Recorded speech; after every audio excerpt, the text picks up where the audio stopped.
சொல்லுது பாருங்க. பச்சையில மின்று மின்று மஞ்சு மஞ்சு சாப்பிடுது. பூச்சி பூச்சி பூச்சிதான் குட்டி குட்டி பூச்சி ஆடிடுது. குட்டி குட்டி பூச்சி சாப்பிடுது. ஆடிடுது, ஆடிடுது. ரொம்ப ரொம்ப சூப்பர்ச்சி. எத்தனை பேரும் கை தட்டி சின்னதா இருந்த பூச்சி பெருசாகி போச்சு. சூப்பர்ச்சி பூச்சி சூப்பர்ச்சி பூச்சி சூப்பர்ச்சி.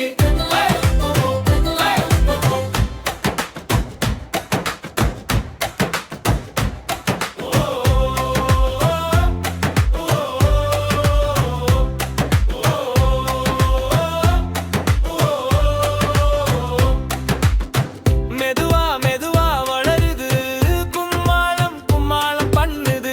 சின்ன வீடு கட்டிடுது, கூண்டு உள்ளே ஒளிஞ்சிடுது. தூங்கு தூங்கு பூச்சி அங்கே கனவச்சு கதை காண்கே. அட குரட்டை கூட போச்சு, அது எல்லாம் ரகசியமாச்சு. இருட்டுல மெதுவா மாறுது, உள்ளே புதிய கனவு பூக்கும். அந்த கூண்டு பிளந்தாலே வனமே தடைதான் ஆகும்.